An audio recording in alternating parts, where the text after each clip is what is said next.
All right. Well, thank you once again, SSA, for that very interesting and I think encompassing discussion of what is going on within the U.S. government on debris. And I hope you have a chance to chat a little bit more about that with the audience as we go. So welcome to our Policy Forum panel this morning. My name is Christensen. I'm the Director of Private Sector Programs for the Secure World Foundation. This is going to be a discussion of orbital carrying capacity. So I think it will come to as no surprise to anyone in this room if I say we're launching quite a bit of satellites into LEO right now, probably more than we have in the past, and we see forecasts and expectations of quite a number to come in the future. And so as operators plan, file for, launch, and operate these very large satellite constellations, we're seeing a fundamental change in the level of activity in low Earth orbit.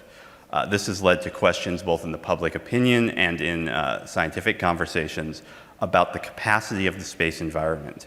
As these constellations are deployed, is there a finite limit to the level of activity that a specific orbital shell or regime can support in an environmentally sustainable and or operationally safe manner? So in this morning's panel, we will discuss the potential need for and status of research into assessing orbital carrying capacity. We also are going to discuss how that tool can be applied in behaviorally, operationally, and yes, even regulatory relevant ways to improve the sustainable use of LEO for all operators. And so the way we'll run this is we've got a few questions that that we'll do in advance, and then of course the app is available, which I left my iPad sitting down on the desk down there, so that was not well executed on my part. So ask my colleague to bail me out here. So as we do that, I'll go ahead and start with the first questions, and I'll ask my panelists as we go through to just please briefly to introduce yourself as well, both the folks here and the folks that are thank you, Brian, folks that have joined us virtually from the other side of the other ocean in Europe there. So Hugh, I'm going to actually start with you. So driven in part by the emergence of these large constellations, the term orbital carrying capacity has become more prevalent in space sustainability and space environmental management conversations in recent years. In your view, what is the term meant to encompass, and how might the concept inform sustainable management of the space domain? Thanks very much, Ian. Good morning. Good morning, everyone. So I'm Hugh Lewis from the University of Southampton in the UK.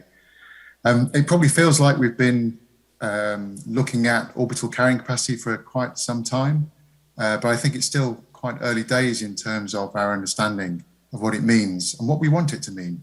And I think a lot more research is going to be needed. So from our perspective, we've kind of borrowed the term from ecosystem and population research, and it really is supposed to represent the number of people, animals, crops, whatever, that can be supported by a region without environmental degradation. Now, there are a lot of questions that we can ask about an orbital carrying capacity, and what it actually means. But I think fundamentally, we've got to be very careful about our use of it to describe a technological population where the dynamics of that population are actually quite different from the dynamics of natural populations.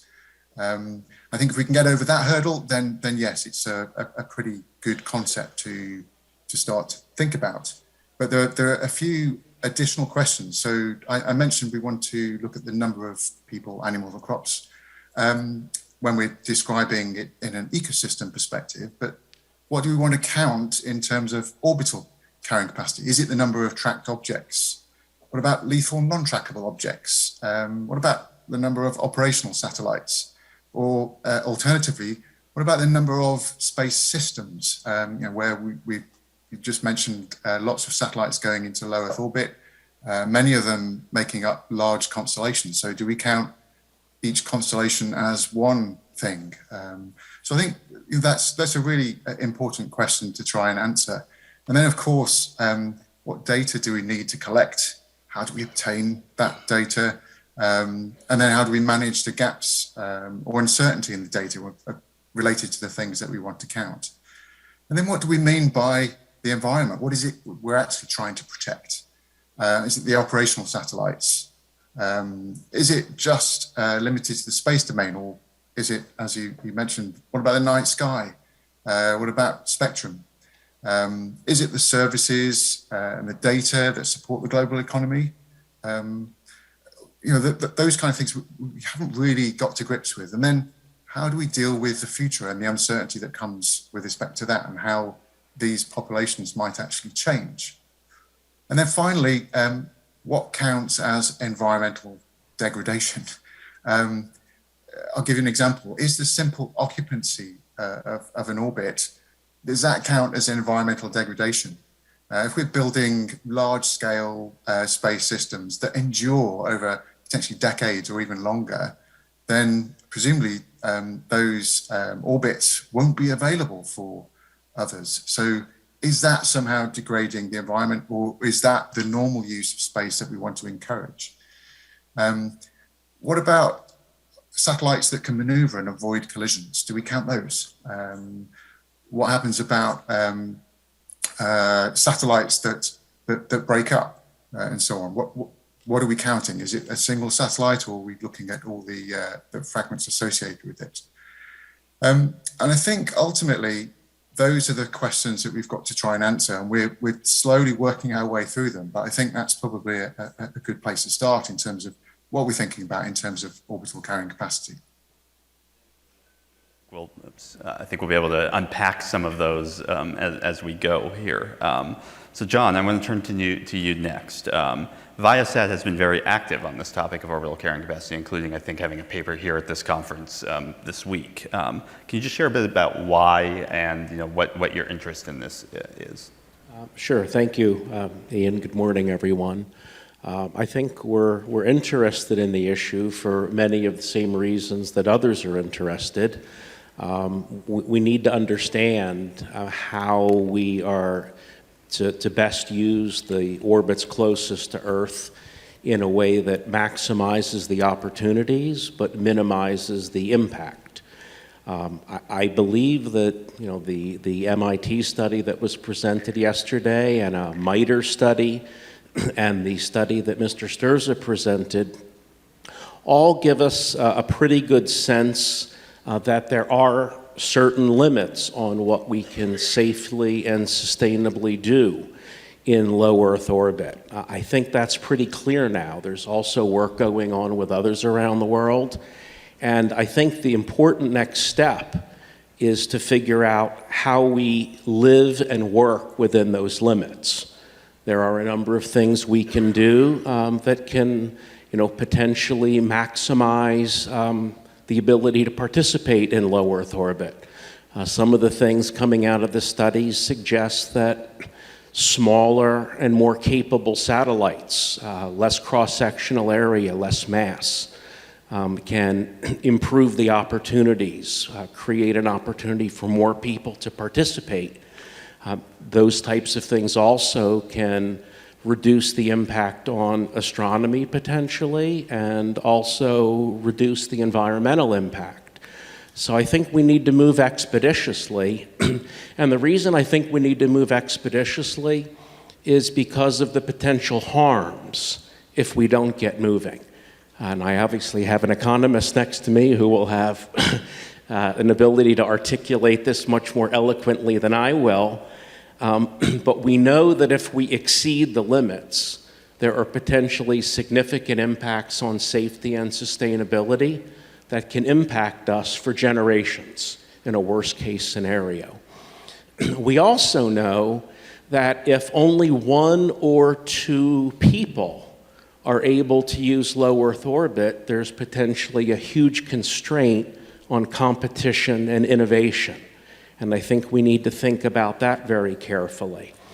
The other thought for you is I think all of this work raises really interesting questions about the scalability of some of the proposals that are being made. And by that, I mean if you consider that certain systems that are being proposed that are rather large may take up all of the carrying capacity in the orbits they occupy, and in adjacent orbits, you have to ask yourself the question, what happens when demand for broadband continues to increase? How are those needs met? Do you add satellites? Do you put up bigger satellites? And if so, what does that do? Does that put you over the cap? So those are the kinds of questions I think we need to get working on. Thank you, John. So let's now start looking at some of the actual work that is going on to define some of those questions, or at least try to define some of those questions. I'm going to turn to Francesca Lizia and Richard Linares in that order and say, you both are working on this along with a number of other folks in the community. In listening to this situation and the context described by our previous speakers, how do you approach defining and measuring orbital capacity in your current work? So Francesca, we'll start with you and then turn to Richard for your viewpoints on the same question. Okay, thanks, and good morning. So my name is Francesca Letizia from the Space Debris Office of the European Space Agency. And yes, so basically, I tried to give a brief overview of the rationale behind the approach that we are studying at this moment.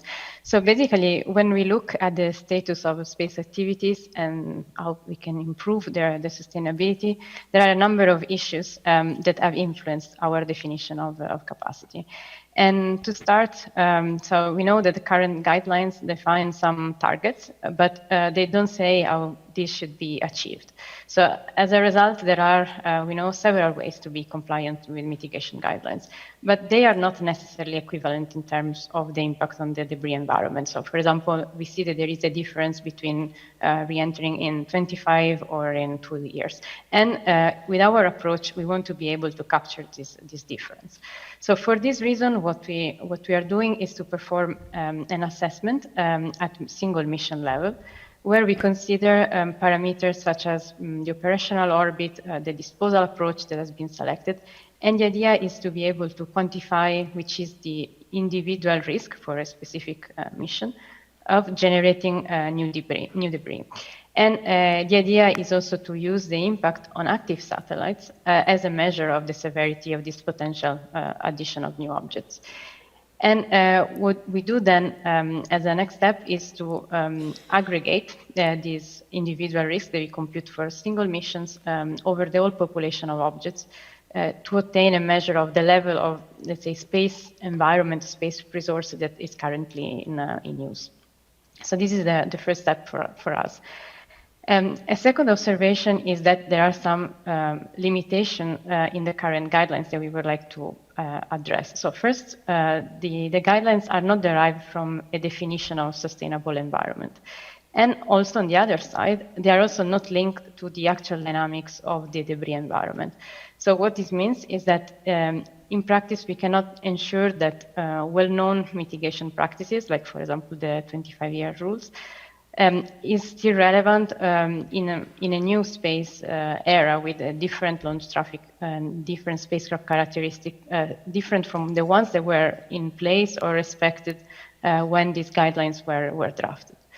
So for this reason, we would like to adopt a definition of capacity that takes into consideration the actual status of the environment and help us comparing it to the debris population evolution implied where the 25-year rule was introduced.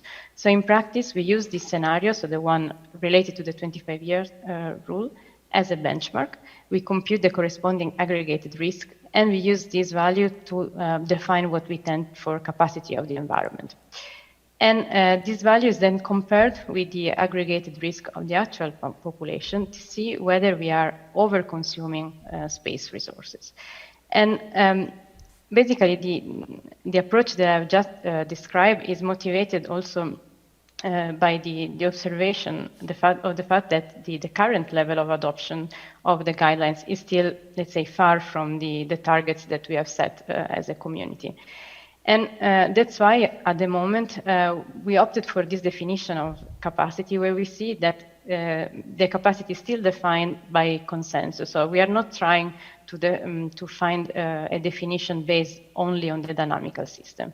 And the situation that we have in mind is one where the community agrees on which is a desired environment and its related risk level that it's considered basically to be acceptable. And again, by comparing this risk level to the one of the current population or the one of the forecast population, regulators then they can decide which actions need to be taken to track this desired environment evolution. So we provide this capacity concept as a tool to track the desired environment evolution. And we discuss how this could be done, for example, by defining a cap to the risk that is added every year. But this is just an example. And again, there are management approaches that should be developed to decide how to allocate this cap or to manage this cap. And this is, of course, something where we will need inputs from policy experts to understand how this could be implemented, considering also the existing legal and policy frameworks. Thank you. So, Richard, from your standpoint, how would you? Definitely. Yeah. So there's really two ways that I like to think about capacity and two ways that we work on capacity in my group.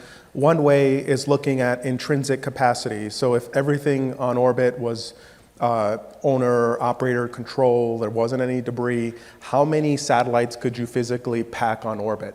That's an idealized case, but it helps us to understand what the maximum efficiency of orbital capacity is. We live in a world that there's debris on orbit. We're not in a zero debris environment. So that's not the right number. So how do you add in the risk of debris? So we have probabilistic models that account for this risk of debris. And so we'd like to think about capacity in these two ways.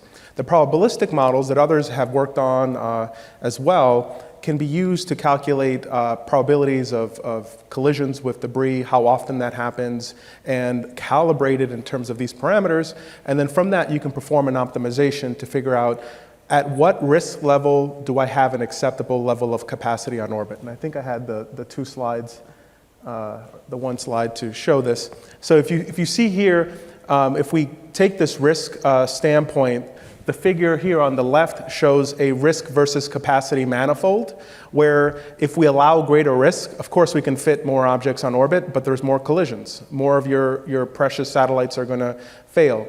We, as researchers that understand the physics and the dynamics of the system, really can't answer that question. What's an acceptable risk level? That question is posed for industry and policymakers. But we can use tools like this to quantify for a certain risk level, how many satellites could I physically fit on orbit? Of course, like Hugh said, there's lots of caveats. Us as a research community have identified all these caveats, we're studying them, and we need more work. Thrilled to hear the talk earlier about the US government investing in this and trying to put more resources behind some of these questions.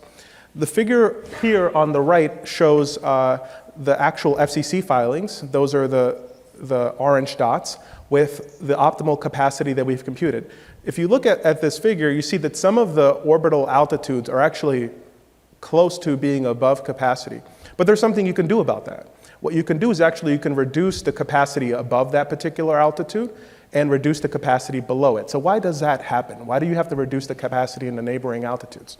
The reason is because we can't bring debris population down to zero. So there will always be some fragmentation of events at altitudes above you, and those fragmentation events are going to cascade into your altitude. If you're above capacity, that means that at your current risk level, you can't handle more debris above you. So that means you have to reduce the population above you. And as well, you can't handle more population below you because you're going to introduce additional risk to the folks that are below you for a population-wide risk. So adding satellites higher than the current capacity at a particular altitude means that it's not a localized reduction in capacity, it's a regional reduction in capacity. Caveated with a lot of this work has to really be studied extremely well, and there's a lot of parameters that went into that study that I think we have to quantify and better understand. So that's the way that I like to think about capacity. Thank you, Richard. And I think we're going to come back here in the next set of questions to see how we can take some of that work forward to mature it in a way that might be operationally relevant, right? So before we're doing that, I want to turn to Akil. And Akil, I'm going to ask a similar question to you and just kind of remind yourself to introduce yourself at the beginning as well. As you look at it from your field, from an economics perspective, are there competitive or other economic factors that might influence how we would define orbital capacity? Yeah, thanks, Ian. So I'm Akil Rao. I'm an economist at Middlebury College. I work on orbital debris management, but from an economic perspective. So I think Hugh got to a key point that I'd like to emphasize here. Satellites in orbit are not like cows in a field, right? Like satellites don't reproduce themselves. They don't just happen to get there. We put them there. It's a choice to put a satellite in an orbit. And so let's think for a second at the micro level about what drives that choice. You're an operator, you expect to derive some benefit from putting the satellite in a particular orbit. You will incur some cost from doing that. There's a cost-benefit test that you're going to run, and if the satellite has benefits exceeding the costs, you're going to think about putting it there, right? So as we're thinking about capacity, as I'm thinking about capacity, I think these physical constraints are important, but we should also remember that these are choices that people are making based on what benefits and costs they perceive, right? So there's not a single number for any operator that applies to every operator that says, look, 42 satellites or whatever, I don't know, is the number, that's how many we're going to put up there, right? It's down to your specific mission, your specific use case, the benefits and costs that you perceive as an operator as to how many you will put there. So I have a slide up here that will help us think about how this aggregates, right? So imagine two worlds here. I'm going to introduce two concepts of market capacity in addition to this carrying capacity, right? So let's start with the figure on the left, A, the one that says market capacity binds. Now, SM on the bottom is what I'm going to call the market equilibrium. That's the market capacity. That's the total number of satellites such that when you put them up there, no additional operator is going to perceive the benefits of launching another satellite to exceed the costs. That's where the market, that's where sort of the decentralized decision-making processes that you all and others are making will take us to. Now, I'm using the word revenues here because I like to think in commercial terms, but we can think about benefits broadly. Now, as you put more and more satellites on orbit, you've got to do more conjunction avoidance maneuvers. You've got to do more spectrum deconfliction stuff. You may have market competition that drives prices down. And so eventually that total fleet revenues curve that the aggregate fleet of all satellites in orbit generate will go down. The costs of launching additional satellites will just keep increasing. So at some point, we stop launching satellites. Now, S bar, let's think of that as the carrying capacity. In world A, the market capacity is what limits the number of satellites we put into orbit, not the carrying capacity. For a second here, just for this thought exercise, let's pretend there's no debris. Let's pretend we know everything about orbit. Let's pretend there's no uncertainties. Let's just do the thought exercise for a second here. Now, in world A, it is the market capacity, it's this cost-benefit calculus that limits what we can sustain on orbit, not physics per se. But in world B, things are very different. In world B, it is the carrying capacity that binds. We are physically limited in what we could do, but if we could, we would love to exceed those limits. The market equilibrium exceeds the carrying capacity. So we don't exactly know which world we're in right now because we don't exactly know what the market capacity is and we don't exactly know what the carrying capacity is. One thing is for sure though, that as launch costs fall, as John alluded to, as the demand for broadband increases, that market capacity is going to get shifted farther and farther to the right. And eventually, it will exceed the carrying capacity. Now, on the other side, as debris proliferates, that's going to push the carrying capacity to the left. The carrying capacity will eventually be lower than the market capacity. So these are the kinds of forces that I'm thinking about as I think about this carrying capacity question. It's what can we physically sustain and how is that trending? It's trending probably downwards due to things like debris, lethal non-trackables, and so forth. What can the market sustain? What will people want to launch? Where are these choices going to take us? And that's trending to the right and up as launch costs fall, as demand for broadband and imaging increases. Thank you, Akhil. So I'm sitting here listening to these presentations as a non-technical, as a guy that's interested in policy. I'm hearing a lot of uncertainty here before I could think about using these things as a policy-relevant tool, right? We don't know what the market is going to bear. We don't know what levels of risk different operators are willing to accept. Francisco, we heard we're looking for a consensus definition in your approach, and we don't know where that consensus lies. So I want to turn to Hugh, Francisca, and Richard as researchers looking at this. I'll start with Hugh. With this research underway, with this uncertainty, what do we need to do to mature this to a level where it might be operationally relevant? And given the audience that we're talking to today, what is the role of SSA information, observations, improved capabilities in maturing those assessments? So Hugh, I'll put you first, and then Francesca and Richard, if you want to jump in as we go. Thanks, Ian. I think Akhil really hit the nail on the head, really. And then your follow-up was great, because it is about consensus. If we want a world where everybody is operating responsibly and we're staying below whatever this orbital carrying capacity is, then we need consensus on actually what it means. And that consensus, I think, is the hard thing to find at the moment. As we've heard already, two quite different approaches to measuring orbital capacity, and there'll be countless others as well. So I think the first thing that we need in order to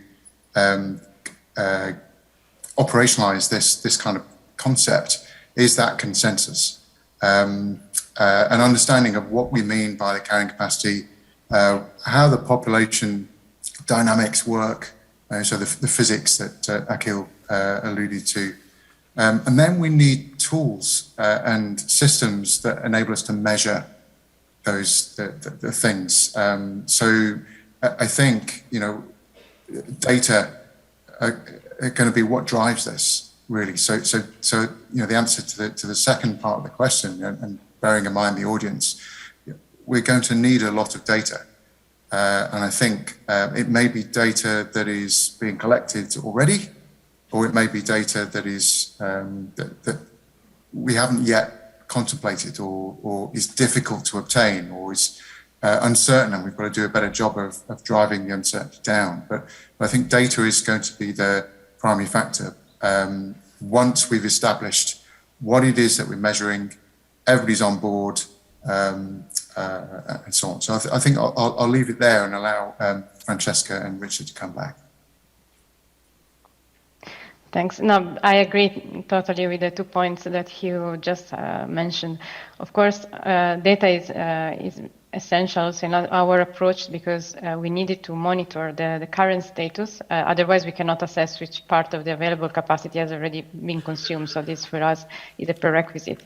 And when we talk about data, it doesn't mean only knowing how many objects are in orbit, but also having data that is good enough to be able to perform analytics. So being able to detect which objects can maneuver, which objects have been disposed, which objects appear to suffer anomalies, etc.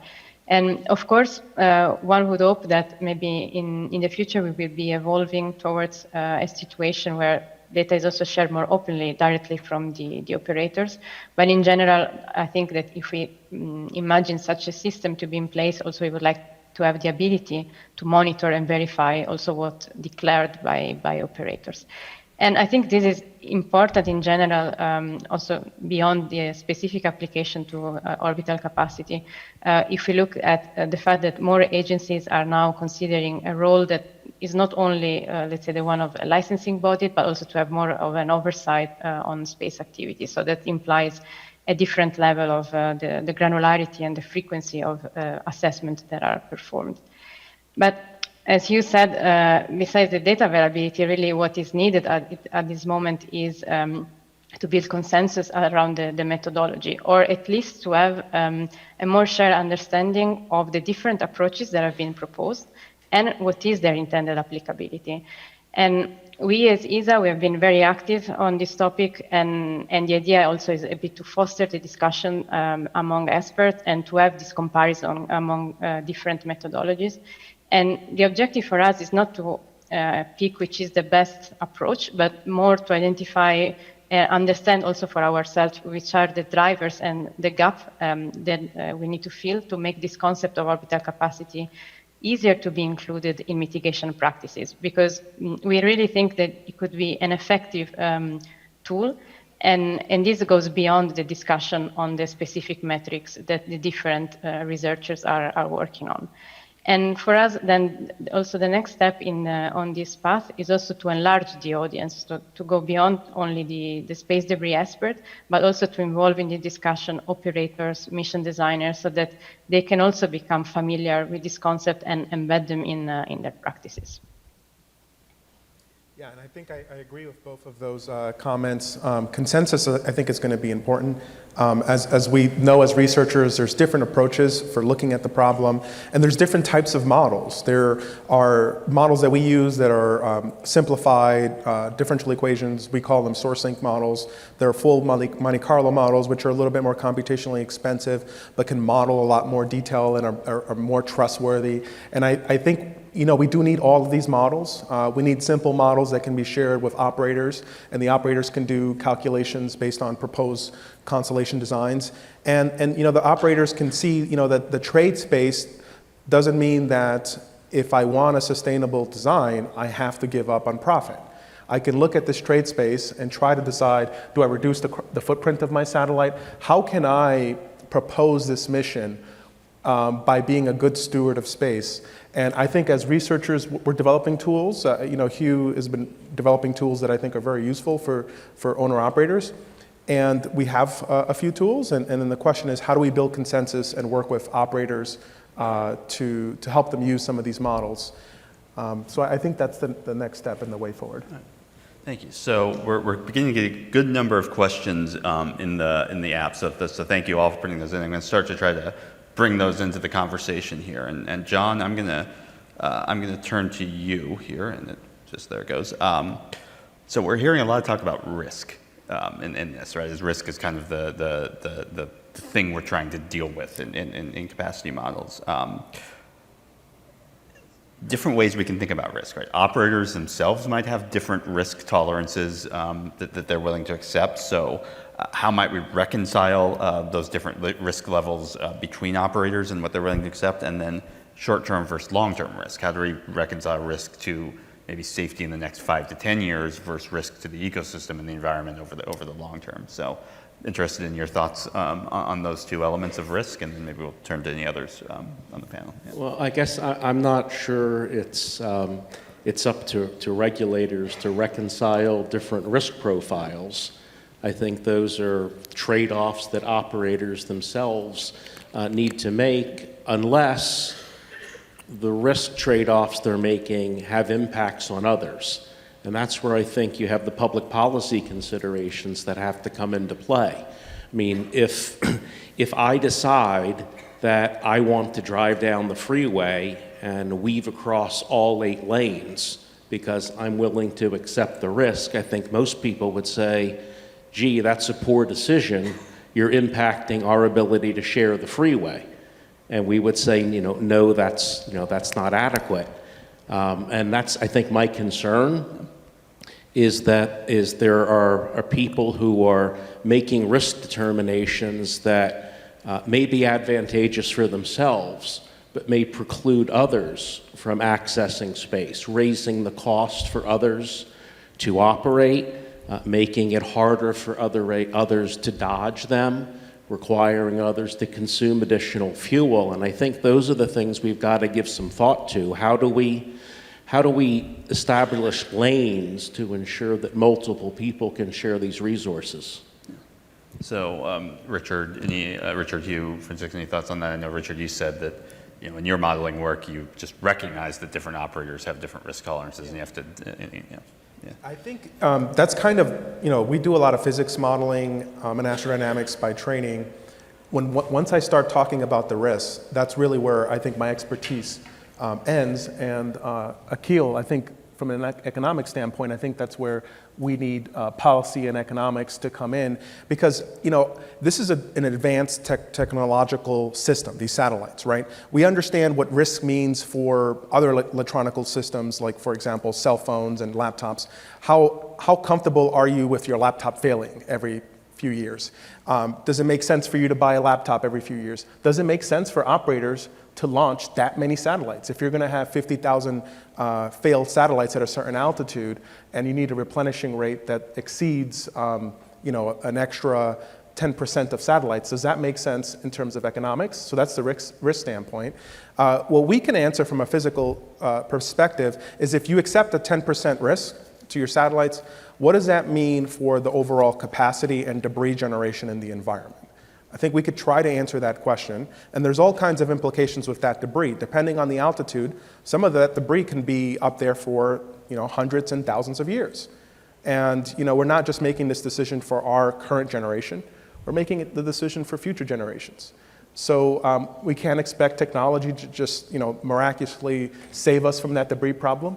We just have to be responsible today. So that risk question, I think, for me, it's a bit complicated. Maybe Hugh, I'd love to hear your perspective. Thanks, Richard. Risk is an interesting concept. It involves both likelihood and consequence. So you have to really think about what that consequence is. Whose burden is it? And it could be from an environmental perspective, and we can use kind of proxy measures such as the mass that's involved in collisions for that. But as Akhil mentioned, the reason that we put satellites into orbit in the first place is to gain some benefit, improving society, making money. I'm sure some operators, that's going to be a primary goal. So there could be consequences to those things as well. So I think actually when we talk about risk, that there are a lot of different definitions that we can use with that as well. And that is just adding to the complication, I think. If you'll allow me, I just want to come back to John's point about driving down a freeway, because it's something I've been thinking about. Here in the UK, we have smart motorways.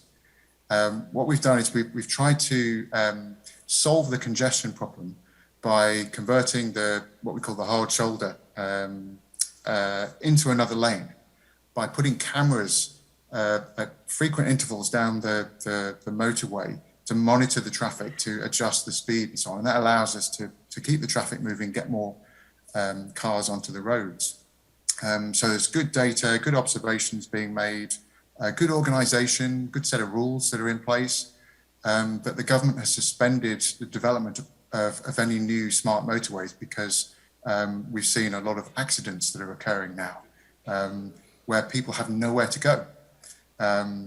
So I think John's freeway analogy was actually really, really important because I think we do a really good job of understanding what benefit we're going to gain from putting a satellite into orbit, but we don't do a very good job of understanding how doing that might make things worse. How some very simple solutions might actually add some problems as well. So I'm actually going to jump in there and turn to Akhil, because Hugh, at a certain level, what you're talking there is about behavior, right? We can have great data, we can have the great systems, but ultimately these are people making decisions here, right? So Akhil, what are the behavioral implications of setting thresholds or capacity levels? Does it really result in the behavior we might, quote unquote, want? Thanks. That's a great question. So I think to this audience, there's a lot of engineers here, so I think this might resonate a little bit. If I tell you that a part has a tolerance of X and that you shouldn't exceed X, I'm also telling you that you can go right up to X, right? Like, you are solving optimization problems under constraints. You are trying to achieve an objective. And if I give you a limit to get to, or a limit to not exceed, it's also a limit that you can go right up to, right? Like, this is how these trade space decisions work in practice for people trying to build systems. So I think establishing a threshold can be useful. It's a useful coordination device. We can all agree that, like, okay, this is the limit. We share an understanding, and that is good, and we should not shy away from that. But we should also recognize that, again, these are people making decisions, trying to solve a problem, and that problem they're trying to solve is absolutely not how do I optimize the system for everybody, and how do I make sure that everybody can get along and be happy? Like, some people, sure, but like, there's a lot of people who are launching satellites because they see a benefit, and they're trying to get that benefit. And if you give them a tolerance, they will probably go up to that tolerance to the extent that it helps them solve the problem they're trying to solve. So we see this happen in lots of settings, right? When municipalities in the US, this is across the US, right? There are certain specific places where there are just egregious violations. When municipalities across the U.S. have like limits on lead in water, right? What we see is clustering in the distribution of parts per million lead in water supplies right at the threshold. That's what we see. That's what the data shows, right? When you tell people on exams, this happens in the UK, that, look, if your score is within 2 percentage points of some threshold where you will change a letter grade or something like that, you can appeal. You can get it regraded. We see that right around that threshold, to the left of it, there's a little dip where everyone who was in that threshold appealed, and to the right of it, there's a little bump where they got their scores bumped up just a little bit higher, right? This is what we see happen in setting after setting where humans are given thresholds and told, make your decisions, optimize according to these thresholds, right? It goes in some places a little bit farther, right? Because some people making these decisions, they say, well, would I rather have a very high probability of getting caught and facing a fine, or would I rather, maybe take a little risk here and game my measurements, right? I mean, I don't know how many folks here drive Volkswagens, but like, I don't know what your emissions testings look like, right? Before and after the scandal, right? There were very strong incentives for Volkswagen to game their measurements so that they could stay within the threshold. We may be presenting some operators with those same incentives when we move towards a threshold-based system. That's not a reason to not understand the thresholds. We just got to understand, again, people are making choices here. This isn't like we find the threshold and technology just magically solves it. All right, thank you, Ahil. So we've got about 20 minutes left. I'm going to do something that those of you that have been on panels with me before know that I like to do. I'm going to do lightning round questions from the audience. So what I'm going to do is I'm going to take some questions that the audience is submitted here. I'm going to direct it to one of the panelists, and then we'll move on unless there's a real hot response. Francesca, I'm going to start with you. We have 2 questions here that ask us about how do the models take into account technological advancements? So, we can build models today that say, here's our current debris mitigation guidelines, here's our current compliance, here's our current ability, fidelity and capability to track space objects. How do we make sure that the models can adjust and take into account changes in those technology inputs as we go in the future? So, how do you update your models to technology change, I guess, is the root of the question. Yes.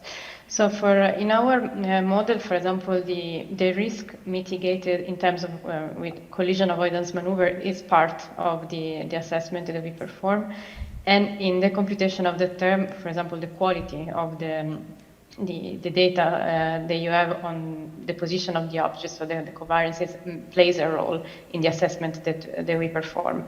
So of course, in the case where you would have better data, reduce the covariance, then also the efficiency of the collision avoidance strategy they are evaluating will improve. So this is taken into account.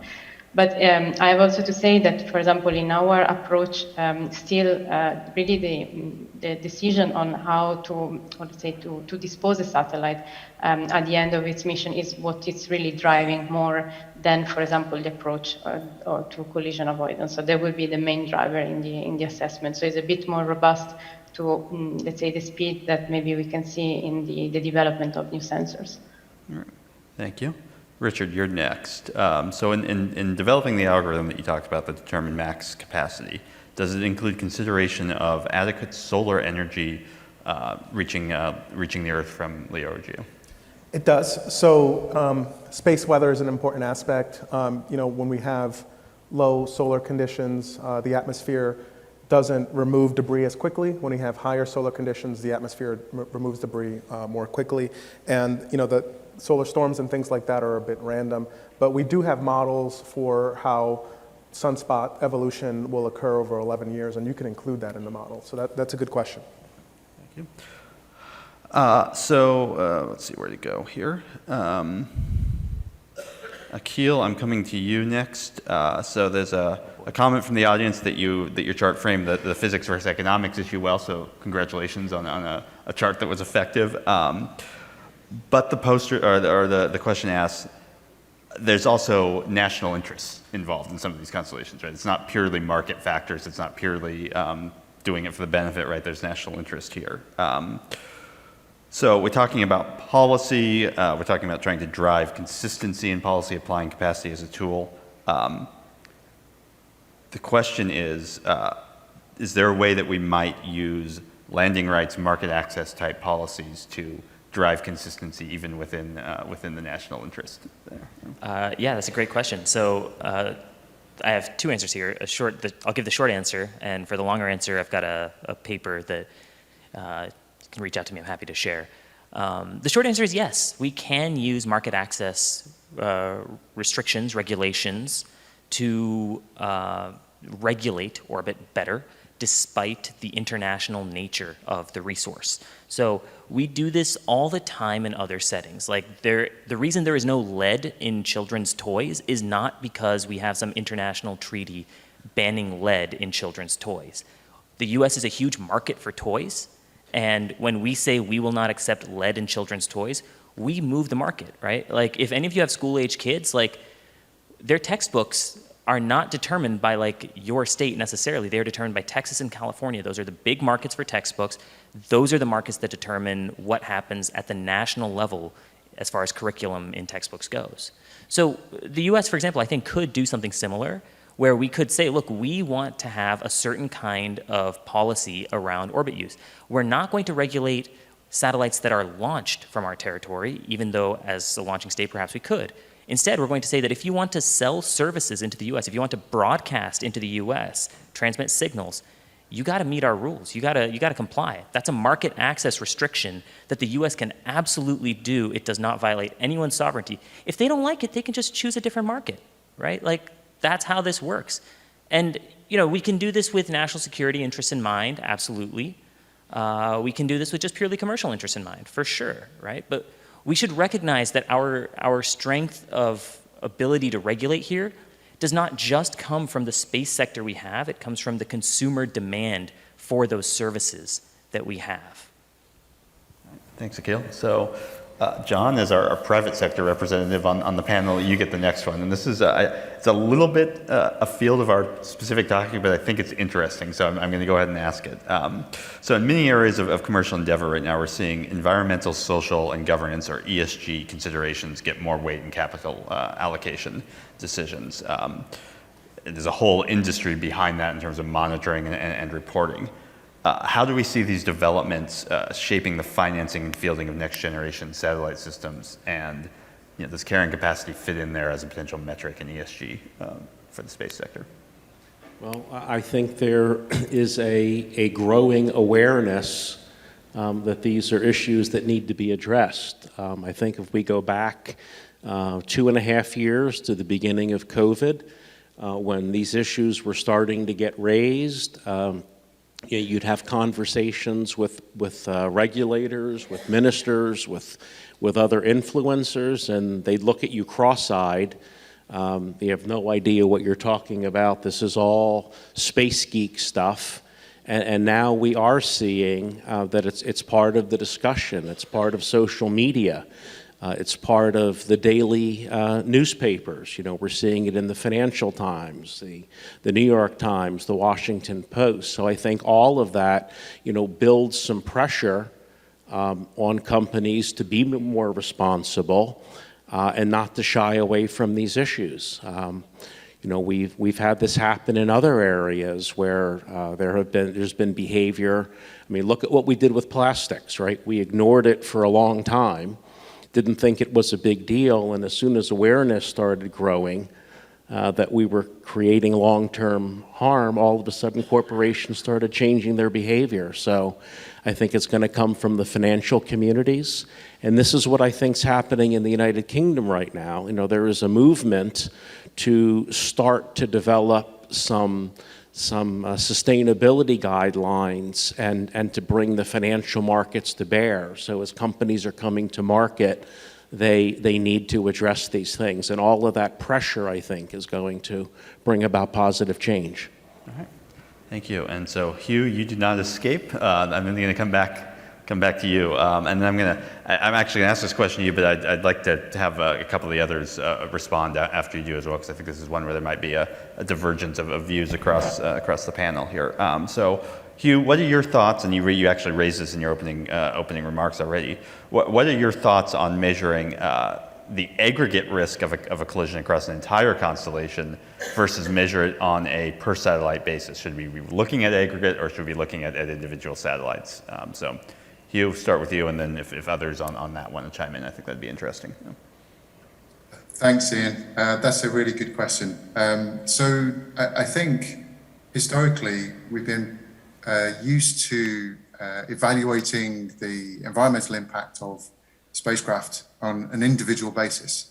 And relatively recently, as we all know, large constellations of satellites are deploying literally thousands of satellites into at least in similar altitudes and so on. And I think that the questions that we need to ask must change, just as our use of space is also changing. I think we're still some way behind. So if you look at the filings for large constellations, what's required there is an evaluation of the collision probability associated with a single satellite. So I really actually do think that we need to change that. That actually launching 10,000 satellites is not the same as launching one satellite. It is, I think, difficult, and it is controversial, I think, to consider an aggregate kind of metric. But I also think that it's necessary. Especially given that these systems, they're not just going to be in orbit for 5 years, 10 years. There are plans to maintain these, to replenish the systems for potentially decades. We're building critical infrastructure. We're building infrastructure that society is going to depend upon.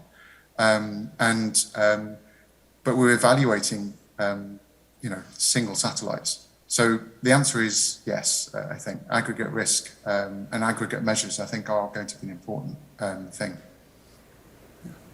So there's a strong policy recommendation outcome of this discussion right there. So Francesca, Richard, I don't know if you guys have viewpoints on that, whether aggregate is the way to go. Yeah, I totally agree.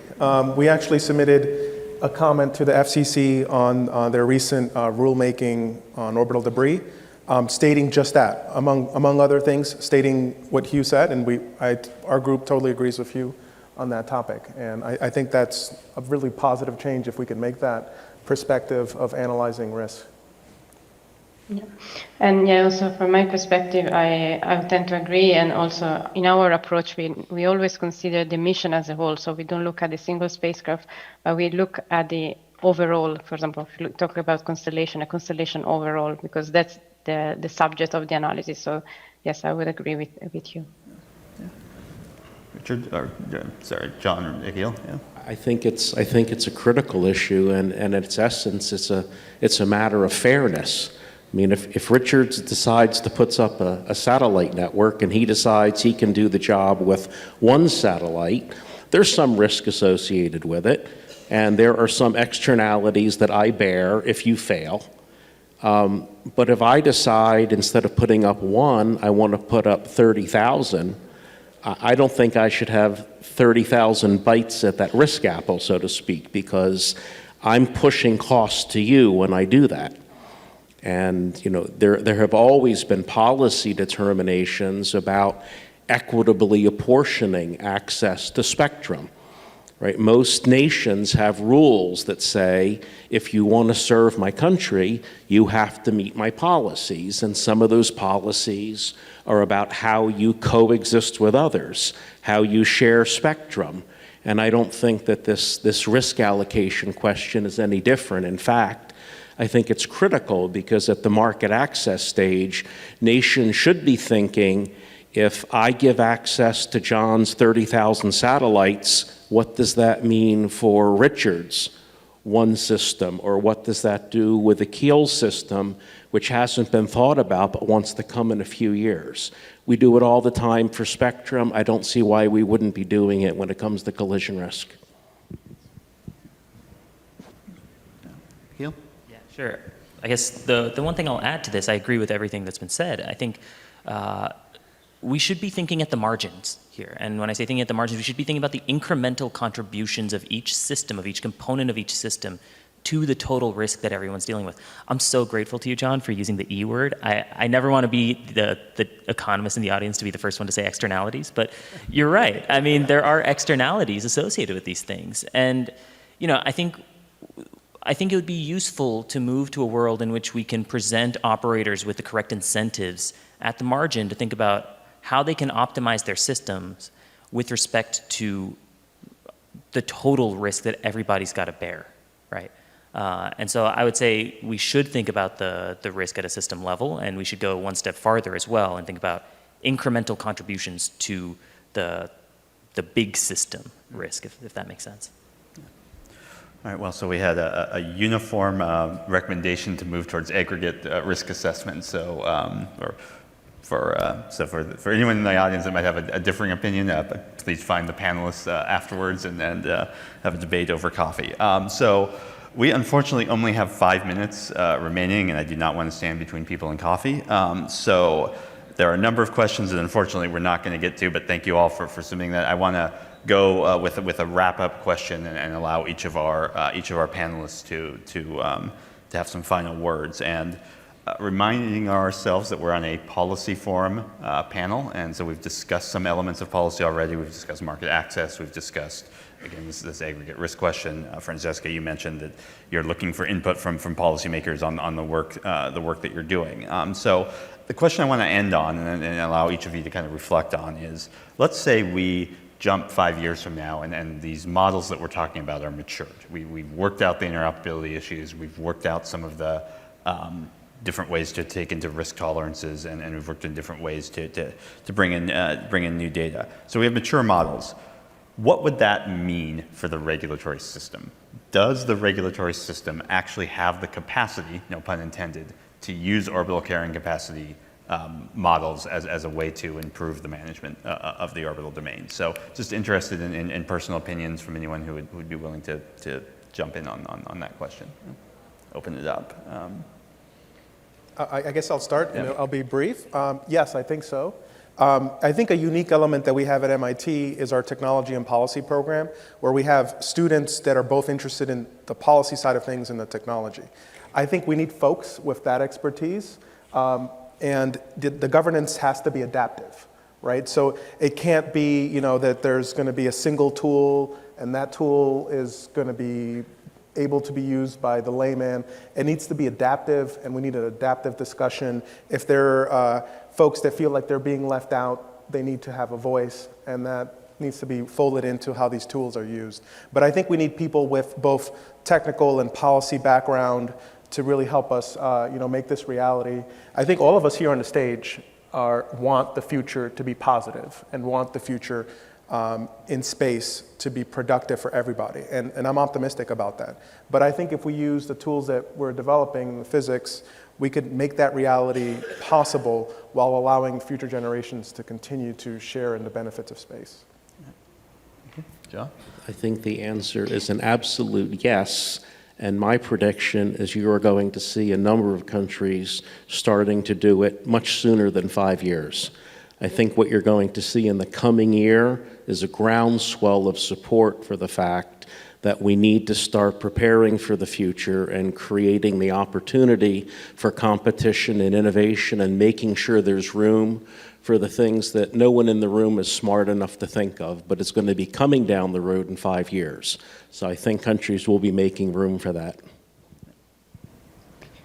Yeah, and maybe if I can add something, I think that from our perspective to see this really adopted, also what is important is that we are in a position that we are able to translate any global environment assessment capacity, so that it can sound a bit theoretical, into a quantifiable requirement that it can be applied then to the single missions. Because this in the end, how licensing works and also how you can define a validation approach.